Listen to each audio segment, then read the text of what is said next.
Señor, que riges la vida y los destinos de los hombres, te damos gracias porque nos has convocado a esta reunión de hermanos, de hijos tuyos. Te pedimos la gracia de poder responder a tu mandato de amor con estos hermanos y con todos aquellos con los cuales nos encontremos en el caminar de la vida. Amén. Amén. Muy bien, le solicito apagar los micrófonos, así no hay interrupciones, y le paso a Pedro la manija. Bueno, vamos a conversar un poquito. Tal vez un poco diferente a lo que venimos acostumbrados a dialogar. Y como profesor de historia antigua y también de historia del cristianismo y de historia de Israel, cosa que habitualmente hago, estaba revisando papeles y lecturas porque estaba preparando algunas actividades y me encontré con un artículo que fue publicado en el 2008, nuevamente publicado en el 2012 y recientemente en el 2024. Y me pareció interesante compartirlo con ustedes como un texto que podemos conversarlo y ver la riqueza de las escrituras. Y cuando hablo de las escrituras, hablo tanto de Tanaj como del Nuevo Testamento. ¿Bien? Y en realidad el primer siglo, que nosotros llamamos primer siglo, ¿no? Comprendido, o de la era común, y algunos decimos después de Cristo, realmente fue un siglo bastante complicado, desde ya con lo que como cristianos creyentes decimos, bueno, la llegada del tiempo con respecto al nacimiento de Jesús, que precisamente no nace en el cero, sino que nace antes de Cristo. Cristo nace antes de Cristo, un poco porque Dionisio el Exiguo planificó mal el recuento de días, pero el poder político era Roma. Roma dominaba militarmente y Grecia dominaba culturalmente.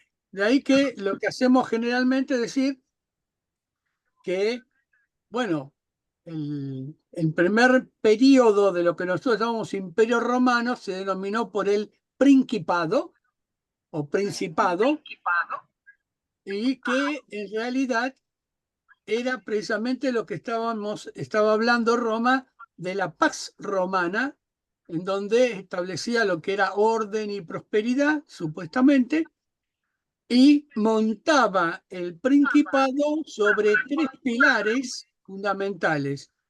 Uno era, en primer lugar, cobrar un impuesto que le permitiera desarrollar todo, un brazo armado que era el ejército, y también una división política que le permitía controlar todo lo que llamaban lo que era el imperio, porque el emperador tenía imperium, sumaba en él todas las magistraturas, ¿no? Interesantes en cuanto a lo que cada una de ellas significaba.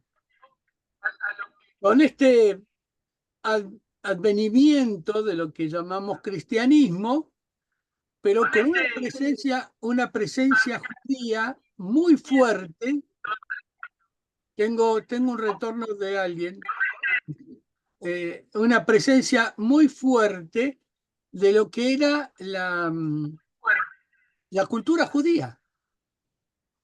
Porque la cultura judía impregnó todo lo que fue el mundo del Mediterráneo, ¿no? Y eso se ve claramente cuando uno estudia cada sitio, y por ejemplo, en algún momento, hace unos años, estuvimos con Nora en Tesalónica. En Néstor Zamudio, tenés el micrófono. Gracias. Gracias. Estuvimos en Tesalónica y algo interesante es que era considerada como la Jerusalén del Mediterráneo, ¿no? Y con una riqueza de una vida cultural judía, pero muy intensa.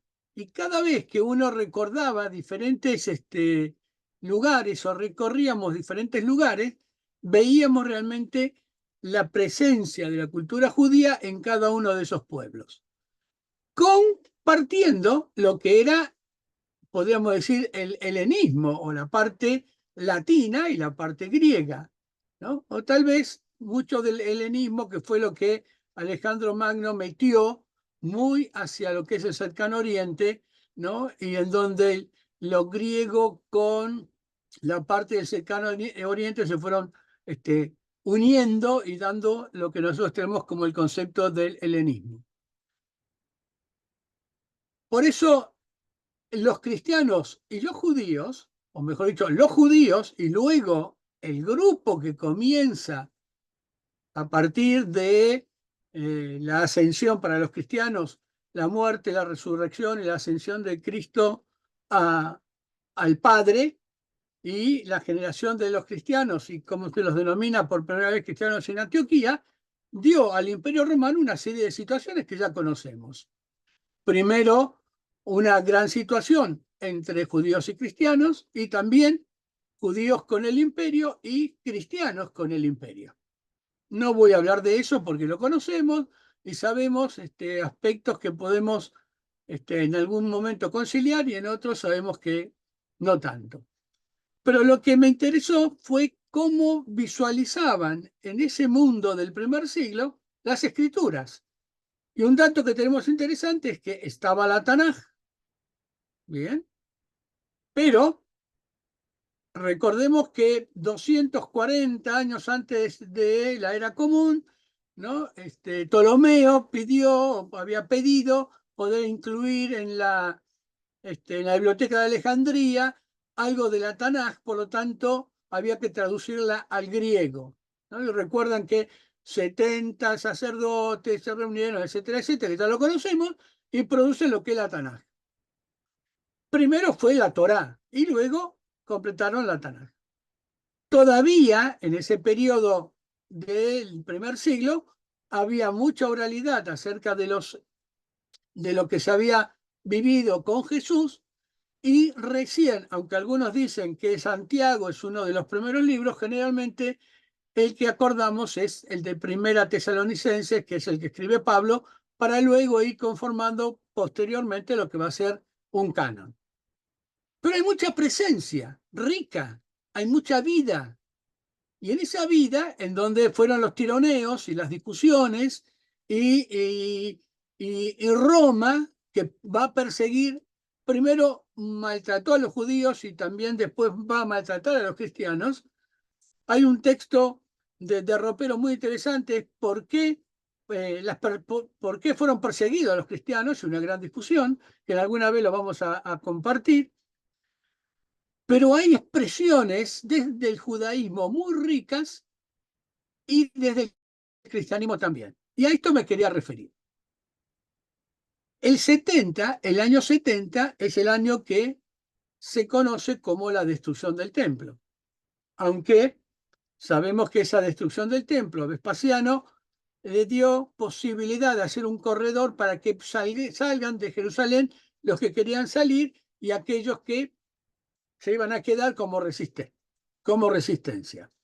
Eso permitió también una gran presencia o una diáspora por todo el mundo del Mediterráneo, que ya estaba, porque Pablo, cuando hace sus viajes, se encuentra con muchos cristianos y muchos judíos a lo largo de ese recorrido por todo el Mediterráneo. Pero en el 79 hay un acontecimiento muy interesante, muy trágico, muy conocido, que es el Vesubio. ¿Recuerdan? ¿No? Al menos hagan así. ¿No? Y el estallido del Vesubio destruye una ciudad como es la ciudad de Pompeya. Bueno, yo quiero hablarles de lo que suele aparecer en Pompeya hasta el día de hoy. Y el texto al que me hago referencia es que yo soy suscriptor de la revista Arqueología Bíblica, en inglés BAR, y tengo todos los números y la recibo periódicamente. Y hay un artículo que se llama Salomón, Sócrates y Aristóteles. No sé si conocían este texto, pero de este les quería hablar. Y de esto quería compartirlo, porque lo conocí en el 2008, lo conocí en el 2012, y resulta que por una casualidad ahora lo tengo en mano nuevamente y dije, se los voy a compartir a mis hermanos que dialogamos todos los martes. Porque es interesante. Claro, uno dice Salomón, Sócrates y Aristóteles. Bueno, lo primero que tendríamos que pensar es que Salomón es del periodo 965 al 928, es decir, estaríamos hablando del 1000 aproximadamente, esos 80 años dividido en 40, que es la monarquía unida, ¿no? Con el Melech David y el Melech Salomón, ¿no? El rey David y el rey Salomón. Pero Sócrates es del 470, 399, y Aristóteles 384, 322.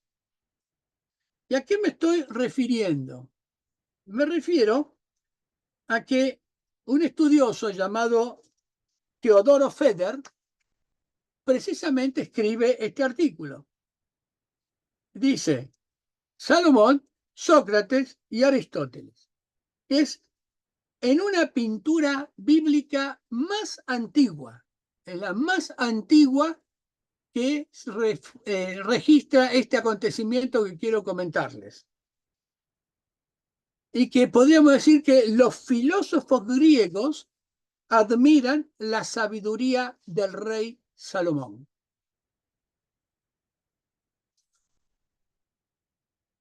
Y uno se pregunta, porque lo preguntaba él,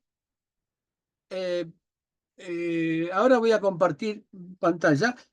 La pregunta ¿es posible que la imagen más antigua que existe de una escena de la Biblia incluya también a filósofos como Sócrates y Aristóteles como espectadores en esa pintura? Y Feder dice, no solo es posible, y dice Feder, yo creo que ese es el caso. Y es interesante. Por lo tanto, es la representación más antigua de una escena bíblica y que proviene de un sitio que quizás, por cierto, yo lo comenté la vez pasada, es más conocido o es mucho conocido por casi todos, precisamente por su arte erótico. Yo comenté que ofrecía, si alguien quería, yo tengo los grafitis pompeyanos, ¿no? Pero que antes tenían que mandarme una nota del padre y la madre que autorizaban a que se los enviara para que los pudieran leer, ¿no? Porque eran muy similares a los grafitis que uno puede encontrar de la parte de adentro de los reservados en las terminales del colectivo o en muchas paredes particulares. No, y no tanto por devociones religiosas. Ahora, lo cierto es que en el 79 este acontecimiento también marcó el mundo del Mediterráneo. Fue una tragedia devastadora para todos los residentes de Pompeya, aunque sabemos que algunos se salvaron. Pero Feder dice que es una bendición para los eruditos e historiadores del arte moderno. Y yo diría para aquellos también que conocemos el texto bíblico y vemos reflejado en una pintura, que ahora quiero mostrarle y quiero que la analicemos, un acontecimiento bíblico que reafirma la vivencia del rey Salomón. Porque en el tiempo que yo estuve, la primera vez hace 30 años, una de las figuras que se discutía, muy interesante y parecía insólito, era la figura de David y Salomón. Ustedes recuerdan, ¿no? Con Finkelstein y también con el libro La Biblia desenterrada y Más allá de la Biblia, ¿no? Y con la escuela de Copenhague, Thompson, etcétera, etcétera, Tel Aviv y Jerusalén, maximalistas y minimalistas, pero bueno, hoy en día un poco más tranquilos y al menos conciliadores. Pero así como estuve presente cuando se encontró la estela de Dan, resulta que esta imagen, esta pintura, es interesante porque refleja un acontecimiento bíblico. Y entonces comparto pantalla y vamos a ir viendo algunos detalles para interesarnos en ella.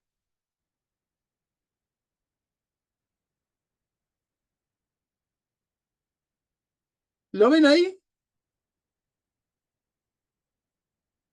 Bien. Salomón, Sócrates y Aristóteles en la pintura bíblica más antigua. Esto apareció precisamente en la revista de Arqueología Bíblica en septiembre-octubre del 2008. Estaba en Israel y se volvió a publicar en Historia Diaria de la Biblia en octubre del 2012, pero también el 30 de mayo, por eso lo traigo a continuación, del 2024. Y dije, esto es para nosotros, al menos que podamos verlo y disfrutar de esta situación muy interesante. Un segundito. Esta es precisamente lo que les acontecía, ¿no? Fue una tragedia devastadora de los residentes de Pompeya, pero una bendición para eruditos historiadores del arte moderno. Y Feder dice, en el edificio conocido en todo ese parque arqueológico de Pompeya, como la casa del médico, los excavadores, los arqueólogos, encontraron una pintura mural en una casa que representa claramente al rey Salomón sentado en un tribunal elevado y flanqueado por dos consejeros, como se describe en la Biblia. Ahora vamos a ver qué acontecimientos describen. Entonces, la pregunta que surge es, la pintura, ¿quién la encargó? ¿El médico? ¿Quién era este médico? ¿Un judío?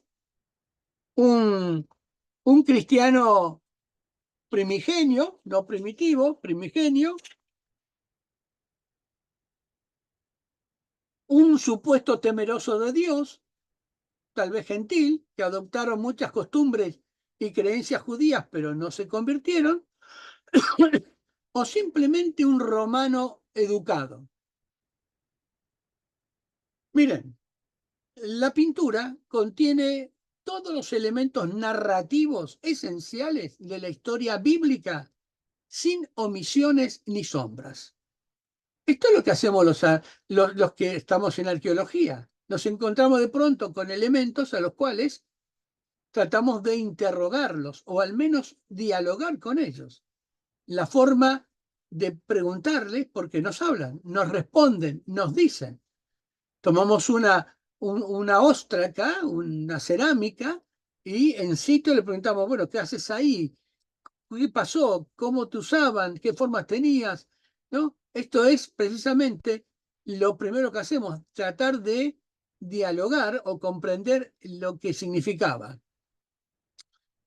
Es más, dice Feder, parece haber surgido íntegramente de la imaginación del artista, ya que no se conoce ningún precedente en la historia del arte de este tipo.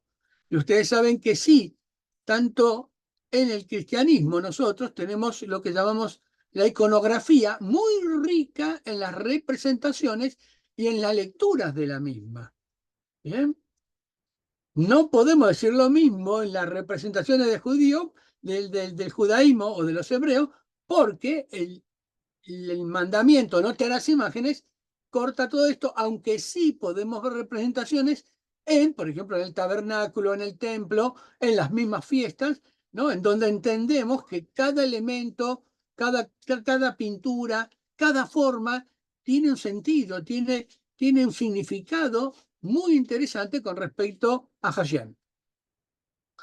En este relato están presentes Salomón, las dos madres, digamos, el bloque o el lugar donde el carnicero corta la carne, el bebé, el soldado que espera para dividirlo y los espectadores que darán fe de la sabiduría de Salomón. La historia no ha recibido una descripción más reveladora y convincente en los 2000 años que tenemos transcurridos desde la creación de la pintura. Porque recuerden, en el 70 el templo se destruye. Hay toda una diáspora en todo este mundo del Mediterráneo. Y en el 79, escasos 9 años, produce este fenómeno. Pero que nos permite entender que la pintura fue anterior. Y yo quiero leerles el texto, que ustedes lo recuerdan. En Primera de Reyes, en el capítulo 3, en el versículo 16-28, tenemos este acontecimiento. Dice, en aquel tiempo vinieron al rey 2 mujeres rameras y se presentaron delante de él. Y dijo una de ellas, ah, señor mío, yo y esta mujer morábamos en una misma casa, y yo di a luz estando con ella en la casa. Aconteció al tercer día, después de dar yo a luz, que ésta dio a luz también, y morábamos nosotras juntas. Ninguno de fuera estaba en casa, sino nosotras dos en la casa. Y una noche, el hijo de esta mujer murió, porque ella se acostó sobre él. Y se levantó a medianoche y tomó a mi hijo de junto a mí, estando yo, tu sierva, durmiendo, y lo puso a su lado, y puso al lado mío su hijo muerto. Cuando yo me levanté de madrugada para dar el pecho a mi hijo, he aquí que estaba muerto. Pero la observé por la mañana y vi que no era mi hijo, el que yo había dado a luz. Entonces la otra mujer dijo, no, mi hijo es el que vive y tu hijo es el muerto. Y la otra volvió a decir, no, tu hijo es el muerto y mi hijo es el que vive. Así hablaban delante del rey. Y el rey entonces dijo, esta dice, mi hijo es el que vive y tu hijo es el muerto. Y la otra dice, no, mas el tuyo es el muerto y mi hijo es el que vive. Y dijo el rey, traedme una espada. Y trajeron al rey una espada. Y enseguida el rey dijo, partid por medio al niño vivo y dad la mitad una y la otra mitad la otra. Entonces la mujer de quien era el hijo vivo habló al rey, porque sus entrañas se le conmovieron por su hijo, y dijo, ah, señor mío, dad a esta el niño vivo y no lo matéis. Mas la otra dijo, ni a mí ni a ti, partidlo. Y dijo, entonces el rey respondió y dijo, dad a aquella el hijo vivo y no lo matéis, ella es su madre. Y todo Israel oyó aquel juicio que había dado el rey, y temieron al rey porque vieron que había en él sabiduría de Dios para juzgar. Todos sabemos que lo que había pedido Salomón era sabiduría y que Dios se la había concedido, ¿no? En este primer momento. Después habrá que hablar de Salomón en un segundo momento porque parece que la sabiduría se le fue por algún lado. Pero esto es un acontecimiento claro de un rey que Dios le había dado sabiduría y juzgaba justamente al pueblo. Y ahora quiero mostrarles la pintura. Y la marqué así para que la pudiéramos entender. Miren, esta la voy a hacer de una manera diferente. Discúlpenme. Voy a tratar de ampliarla. Ahí está. Esta es la figura.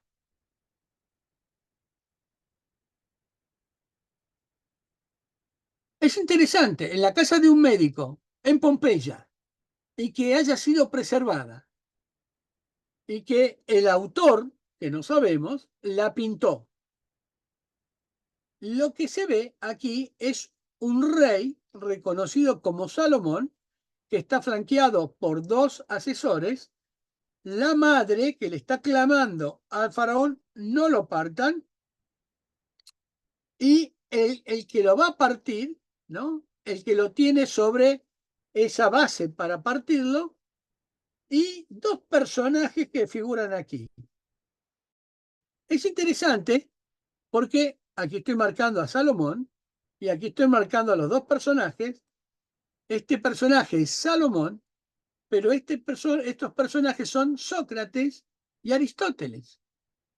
Ahora, es imposible que puedan ser ellos por una cuestión muy sencilla, porque hay diferencia de 500 y 600 años por lo menos. Así que, ¿qué están haciendo? Mirando en esta pintura lo que es el reconocimiento de un rey sabio como Salomón. Por lo tanto, la pintura en este momento se exhibe en el Museo Nacional de Nápoles y es bien conocida por los eruditos, y no se había notado previamente que esta es precisamente la figura que representa más antiguamente una escena bíblica en todo lo que conocemos. Nuevamente, ¿quién la encargó? ¿Un judío? ¿Un cristiano? Bueno, lo cierto es que hay pruebas fehacientes que en Pompeya vivían judíos. ¿Y cuál es la prueba fehaciente? Es que allí se envasaban marcas kosher de las populares salsas de pescado locales y se etiquetaban adecuadamente como kosher garum y kosher muriá. Garum castum muria casta en latín. Y también se conservan inscripciones en una de las paredes con dos palabras, Sodoma y Gomorra, que no sabemos si fueron marcadas o pintadas por el mismo que pintó el dibujo o fueron posteriores, pero sí fueron antes de que ocurriera precisamente la erupción del Vesubio. Bien, esto es uno de los acontecimientos entonces que le estoy mencionando. Dice Feder, mi propia sensación, sin embargo, es que es más probable que la pintura de Salomón, que muestra su sabiduría, haya sido encargada por un no judío, aunque no está del todo aclarado. Por una cuestión solamente, porque los judíos de la época romana no siempre obedecieron la prohibición del segundo mandamiento de representar la forma humana. Pero es un periodo muy complicado, políticamente, religiosamente. Tal vez, dice Feder, pero el mandato fue particularmente fuerte en los años previos a la rebelión judía contra Roma, en el año 66 después de Cristo, en la era común, cuando las protestas contra las imágenes talladas y pintadas recibieron un fuerte impulso político y religioso. Por los motivos y la forma en que está pintada, lo estilístico, la pintura sí pudo ser fechada fehacientemente anterior a la erupción del Vesubio, que es alrededor del 79. Un dato más que comenta y nos permite desprender de este texto, de esta pintura, es que el caso es realmente interesante y refleja la influencia de la Biblia hebrea, la Torá, los primeros 5 libros, el Pentateuco, que se tradujo al griego a partir de los 170 a.C. aproximadamente, y el resto se añadió en los siglos inmediatamente siguientes. Según el relato, el rey Ptolomeo II Filadelfo de Egipto quería una copia de la Biblia hebrea para su gran biblioteca de Alejandría, y lo más probable es que fuera hecho por judíos, ¿no? Recuerdan ustedes que estos 70 eruditos fueron aislados unos de otros en una isla de Alejandría y se le ordenó que prepararan la traducción, y al término de ellas concluyeron que todas eran idénticas. Por eso la traducción y la versión que se conoce como la Septuaginta. esta versión es la que circulaba en este primer siglo. Y esta es la que es interesante. El otro día les comentaba, cuando Pablo le dice a Timoteo que lea las Escrituras, era esta la que estaban leyendo. Esta era la que conocían. Y le servía a todos los que estaban viviendo en este tiempo. Este texto sirvió como libro de consulta literario, tanto para judíos como para gentiles. Por eso es interesante pensar que los gentiles, que eran más numerosos, tal vez podrían algunos de ellos, haber pedido que se elaborara esta pintura, ¿bien? Porque no tenían la prohibición de representar la figura humana. Bien, vamos a ver ahora qué pasa con estas dos figuras.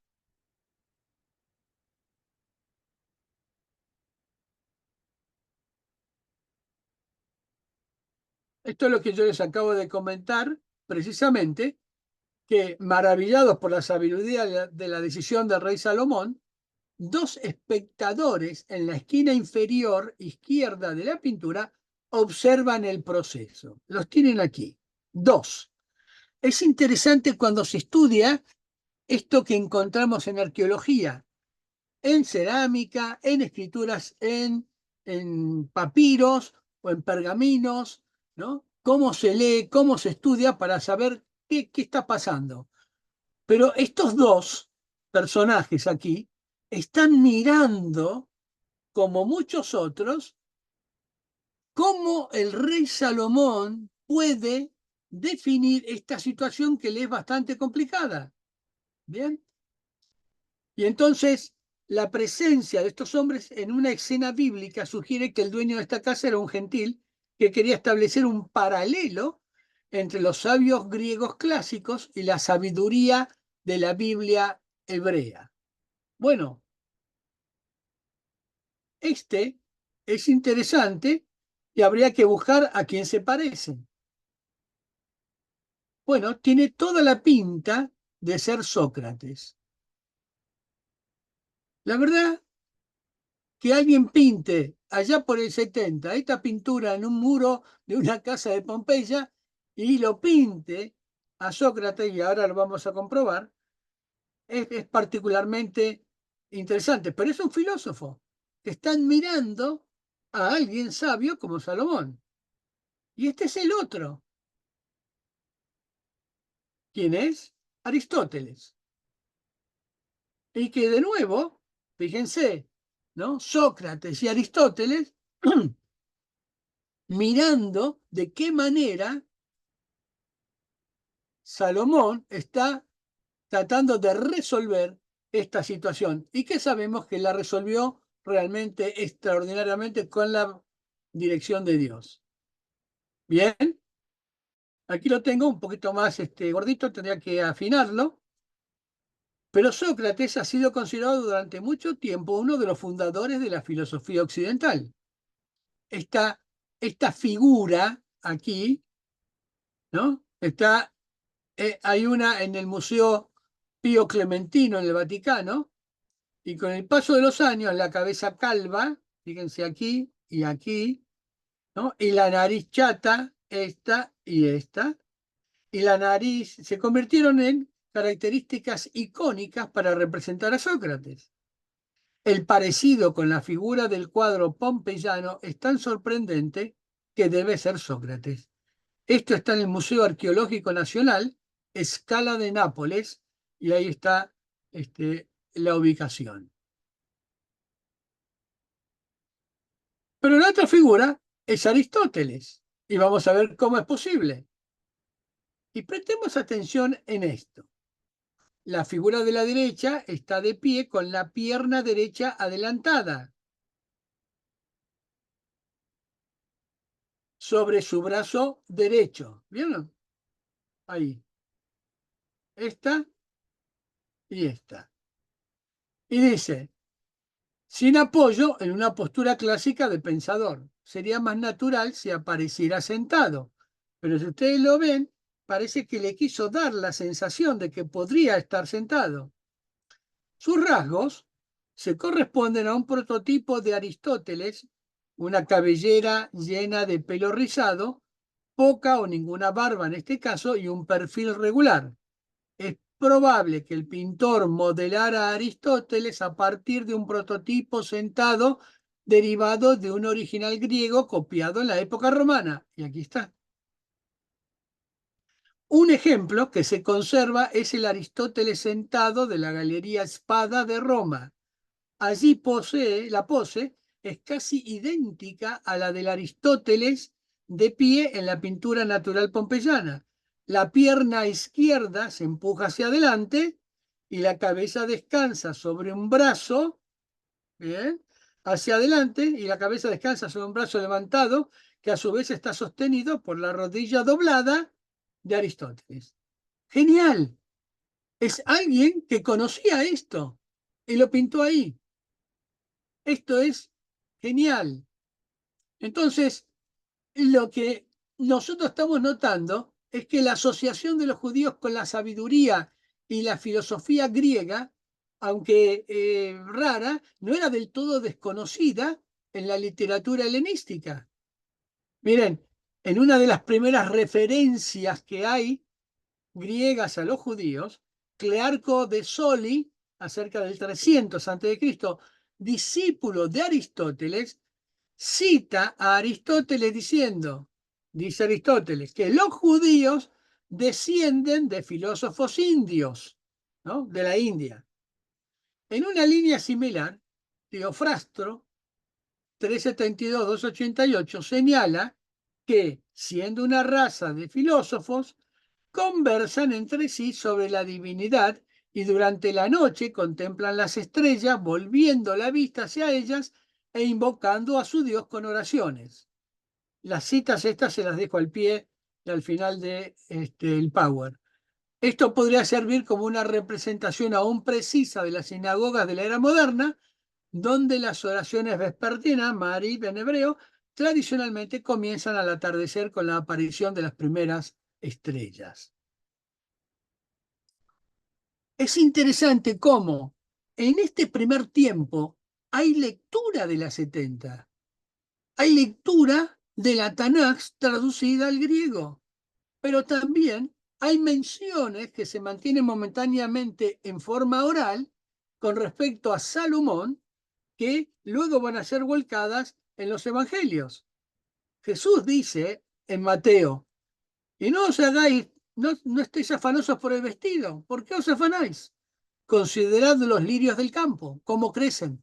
No trabajan ni hilan, pero os digo que ni aun Salomón, con toda su gloria, se vistió así como uno de ellos. Mateo 6, 28, 29 y Lucas 12, 27. Pero hay otra cita.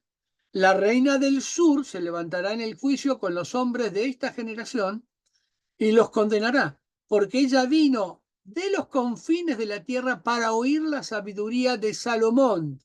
He aquí, más que Salomón en este lugar, también la cita de Mateo 12, 42 y Lucas 11, 31, y además lo vemos en el libro de los Hechos, no la puse aquí, cuando caminan y se acercan al portal o a la puerta de Salomón en Jerusalén.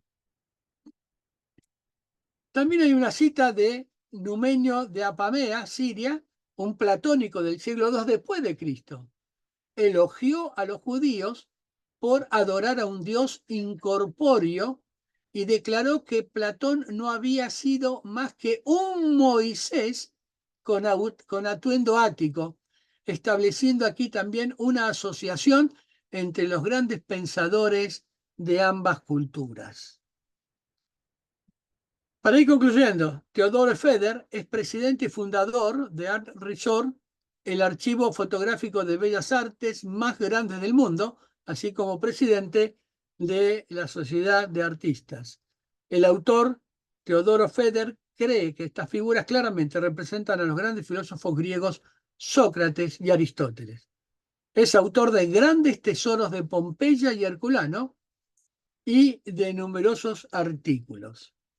Y por último, todas las citas que ustedes pueden encontrar y ampliar esto con conocimiento, ¿no?, desde autores judíos como autores cristianos y autores, digamos, de otra nacionalidad. ¿Qué me interesa?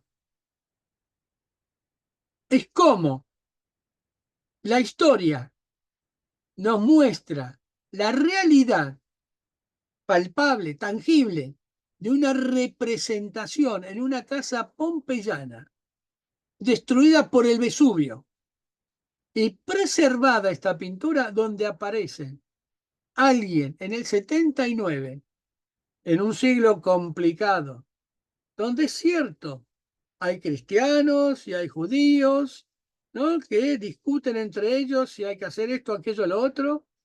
Hay un imperio que persiguió primero a los judíos y luego persigue a los cristianos, ¿no? Hay un imperio que dice, estos son como una secta del judaísmo, y los judíos que dicen, no queremos saber nada con esa secta, bien, en este sentido, sin ofendernos, y era la situación, y compartían esto. Pero lo real es que la versión de los 70, que tiene todos sus bemoles que ya sabemos y que podemos analizar, ¿no?, era lo que se leía. No todos leían el hebreo, pero sí podían leer lo que era la lengua de ese momento. Y qué interesante. Yo no sé si fue judío, no sé si fue gentil, no sé si fue temeroso de Dios, pero en su casa, en una ciudad muy particular en su forma de vivir, ¿no?, muy particular, hubo una representación de un acontecimiento bíblico que, cuando algunos dudaban de Salomón, apareció ahí. Es el único que hay. Es el único que hay. No, no le pintó la cara, no sé qué cara tenía Salomón, le pintó el acontecimiento. Y además, no solamente pinta el acontecimiento, sino que pone a los dos grandes, tal como Sócrates y Aristóteles, mirándolo y diciendo, ¡ah! Este es sabio. Y tal como decían algunos, Platón era como un Moisés con ropa griega, del Ática. Así que qué interesante, qué grandioso, porque la cultura judía, la cultura del pueblo de Dios, impregnó todo este mundo del Mediterráneo. Más aún, ha impregnado el mundo a donde ellos llegaron, y los reconocemos. Miren, cuando estuvimos en Tesalónica, caminábamos por Tesalónica y era realmente sentirse agradecido a Dios de las expresiones de la vida judía que quedó intacta. Estuvimos en la sinagoga que está dentro del mercado, pero también las expresiones cristianas. Y esto que decimos, conciliar esto, ¿no?, como hermanos, al menos para saber y proclamar que lo que tenemos en común es mucho más grande que lo que nos puede separar, que es Hashem. Bueno, una bendición para ustedes. Muchas gracias, Pedro. ¿Preguntas, comentarios?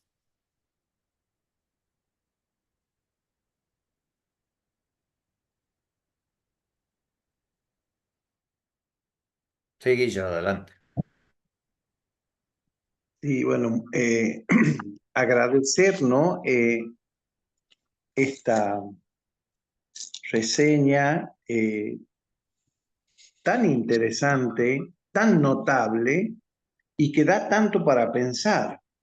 Porque cuando hablabas, yo me ponía en el lugar de Aristóteles en su punto medio, ¿no? Es en su realismo, y tiene que haberle, de verdad, tiene que haberle movido el piso Salomón, eh, con su situación de justicia, ¿no? Tiene que haberle movido el...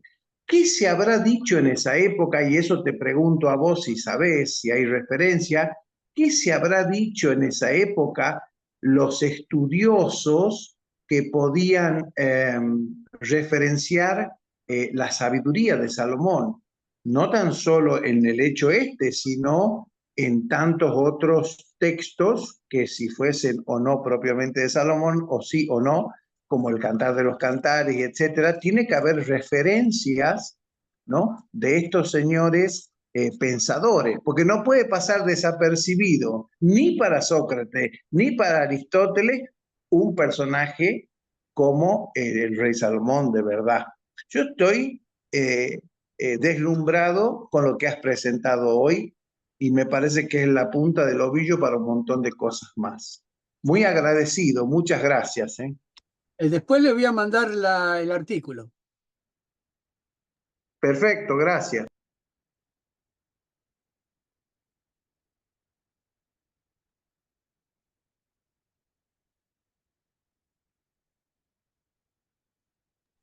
La pregunta concreta que te puedo hacer es si vos sabés si hay referencia escrita o en tradición de lo que los sabios decían, aunque no sean puntualmente estos, algún griego, sobre el tema de la escritura religiosa judía como sabiduría, como base de la sabiduría. No sé si Sí, habrá referencia sobre eso. mira, yo no las tengo todas claras en este momento y lo podría volver a buscar como para señalar alguna. Sí tengo entendido que hay menciones. Salomón era alguien conocido en el tiempo este. Lo interesante es, por eso yo decía, desde... eh, recuerden que el tema de David y Salomón es interesante desde lo que eran los reyes. Tal vez esto. Saúl, para mí, no fue Melech. Saúl fue Nagid, jefe guerrero. Porque tampoco tenía la totalidad de los ancianos de las tribus de la aceptación, aunque lo habían elegido porque le llevaba una cabeza a todos, ¿no? Le faltaba todavía, y en el texto uno lo puede determinar, pero sí David y Salomón. Y el único periodo de la monarquía unida es David y Salomón, que son 80 años y significativamente divididos en 40. Es decir, 40, 40, 80, todo simbólico desde lo que entendemos con la numeración. Si estuviera Beni, nos estaría aclarando lo que significa 40, 80, etcétera, etcétera, que bien lo sabemos, ¿no? La totalidad. Moisés se pasó 40, 40 y 40, ¿no? Los 40 días, Alibaba y los 40 ladrones. Sí, todo, había que, la cuarentena, bueno, todo esto, los 40 días en el desierto, todo esto, pero el 80, que también el 8 es la, la nueva vida, ¿no? Viene del 7, la nueva vida, muy interesante. No todos, a veces lo toman a Salomón, y a mí me resultó interesante porque yo lo viví en Israel.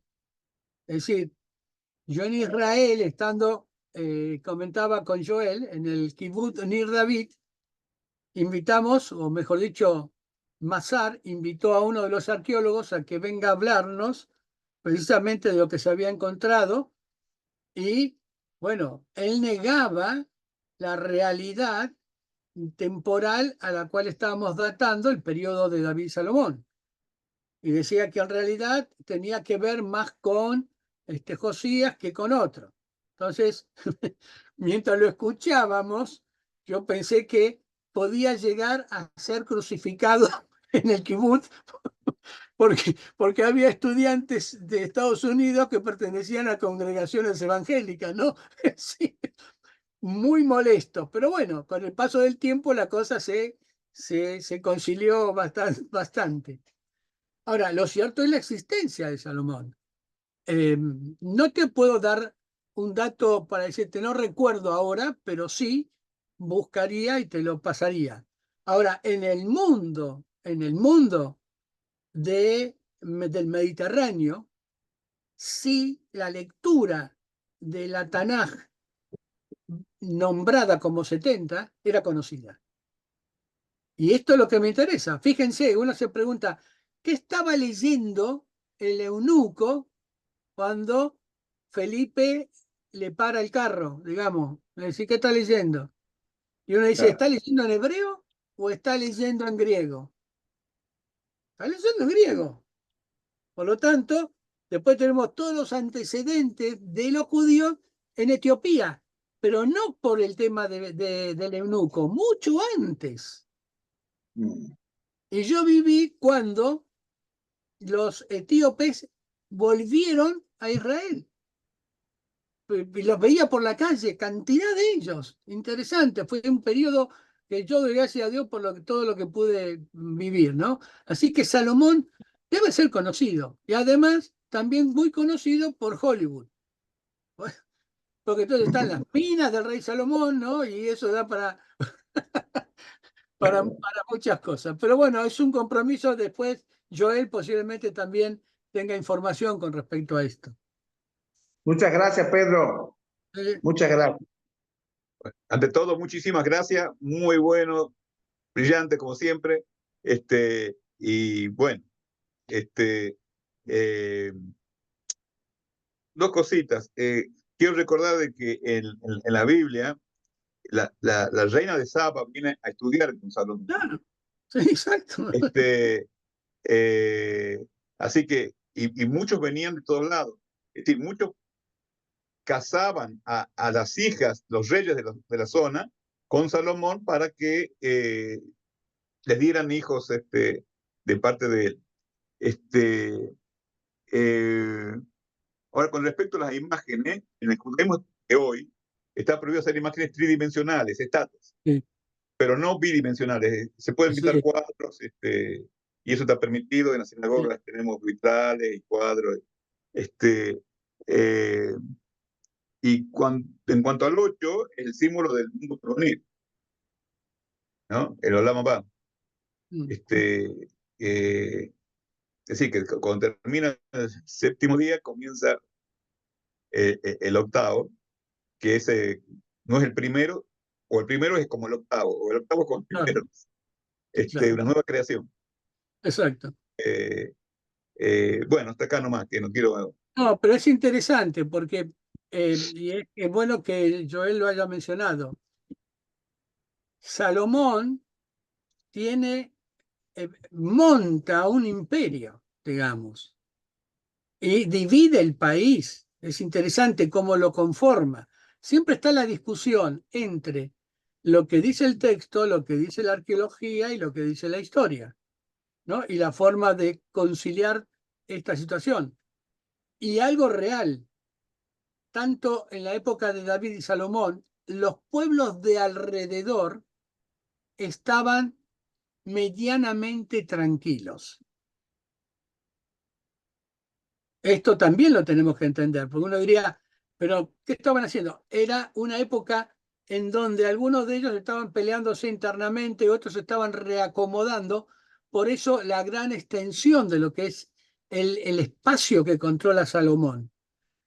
Y sí tenemos los textos en donde es el pacto o los tratados de no agresión que se logra, tal como decía Joel, entre un reino y el otro, en donde precisamente la princesa que venía con toda su corte y Salomón le proveía esto y Salomón le daba otro. Es decir, que en algún momento decimos, bueno, esto fue lo que ocasionó que perdiera alguna chancleta Salomón en el camino, por decirlo así, ¿no? Porque tenemos, Acá en pecado. claro, tenemos dos altares complicadísimos, en donde en la Biblia nuestra hablamos de que era abominación, pero en realidad eran de sacrificios esos altares. Por eso el tema de haber perdido un poco la sabiduría, aunque después, bueno, se las habrá ¿Cuál? arreglado con Hashem. Y también le hizo perder a Israel ciudades. Los endeudó y esas ciudades no se recuperaron. Pero bueno, pensemos en este Salomón, en donde recibe de parte de Dios la sabiduría y cómo es conocido. Y lo de la reina de Saba es extraordinario. Ella va precisamente con esto. Y lo menciona Lucas. Vendrán de allá también, ¿vieron qué sabiduría? Y va a decir esto. Es interesante, al menos cómo se registra en texto y lo que se registra está escrito. ¿No? ¿Recuerdan a Pilato cuando dijo lo que escribí, escribí? Como diciendo, esta escritura es legitimadora del poder, dice Pilato, así que no me vengan con esto, lo escribí, se acabó. Pero también esta escritura que tenemos, Tanaj y lo nuestro, es autoridad. Al decir que es palabra de Dios, es legitimadora del poder. ¿De qué poder? Del poder de Hashem. Por lo tanto, está escrito. ¿Bien? Es interesante. Sí puedo conseguir, porque los tengo, pero podría estar en mi mano, pero no lo voy a alcanzar. Un tratado en donde dice, viene la princesa tal, y la princesa tal venía con todo, venía con el celular, el wifi, la televisor en colores, todo, el horno, los zapatos y todo, y todos los parientes. Así que le trajo esto que llegó a tener Salomón, lo que se registra como 1000 mujeres, que es otro número este, este, increíble. Y por último, si leen el Salmo 119, si no me equivoco, Joel, que es en el que menciona todas las letras del alfabeto hebreo, todas las, las letras entre una y otra tienen 8 versículos. Tal como estaba mencionando Joel. 8. Interesante la división. 8 frases, como las que se escriben en el Salmo, ¿no? Que implica como que hay un nuevo renacer, un nuevo principio. Principio, un nuevo inicio. Nuevo cielo y nueva tierra, ¿no? Exactamente. Así eso vamos. Así que nos tenemos que poner contentos. ¿Saben por qué? Porque nosotros, tanto judíos cristianos, tenemos un personaje bíblico que lo leemos, lo queremos, no peleamos con él, le decimos algunas cosas, pero está escrachado en una pintura de Pompeya y hay dos tipos. Increíble. Sócrates, que habla de la mayéutica. Hay en esto Joel también. Sócrates, que su madre era partera, habla de la mayéutica, de parir el conocimiento.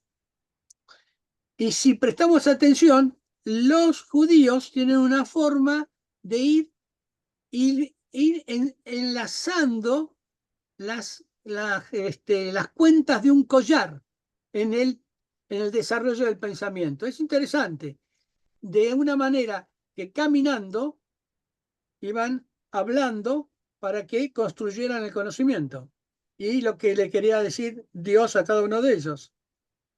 En un caso, en el camino a Emaús, Jesús habla con estos dos personajes y la palabra es como enlazar cada frase para que ellos descubran lo que tenían que descubrir y que momentáneamente estaban velados.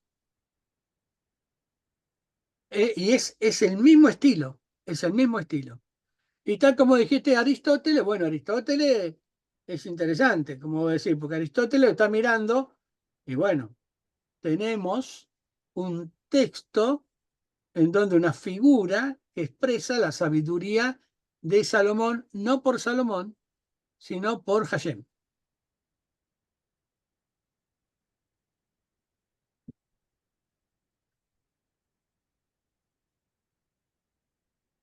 Bueno,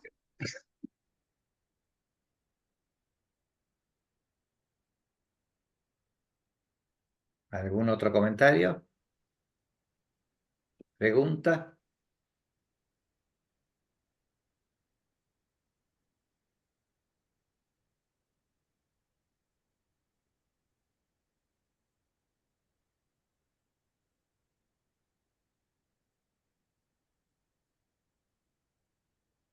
Bueno, bien, entonces, ¿alguien más?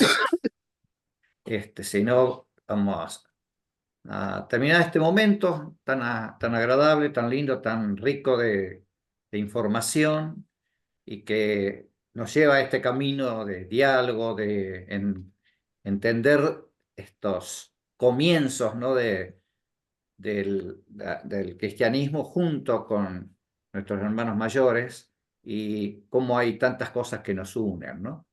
Y me gustaría, para terminar, como estamos haciendo las últimas semanas, tener la oración que nos trajo Pablito y le voy a pedir a Pimpa si nos puede leer, ya que tiene una hermosa voz, nos puede leer esta oración para terminar. ¿Puede ser, Sí, cómo Pimpa? no. Gracias. Sí, por supuesto.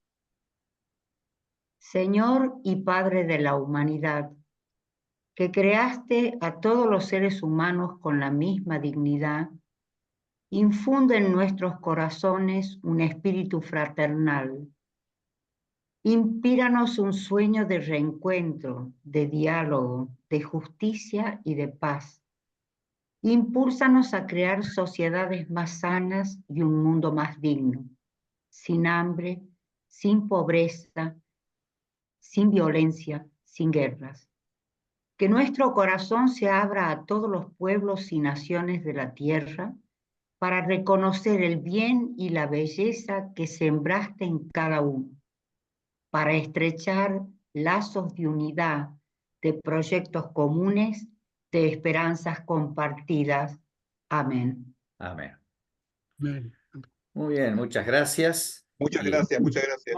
Muchas gracias, Pedro. Y nos Muchas estamos gracias, Pedro. encontrando Gracias. la semana próxima, Dios mediante. La semana próxima. Adiós. Que Dios los Muchas bendiga. gracias, Pedro, y hasta la próxima.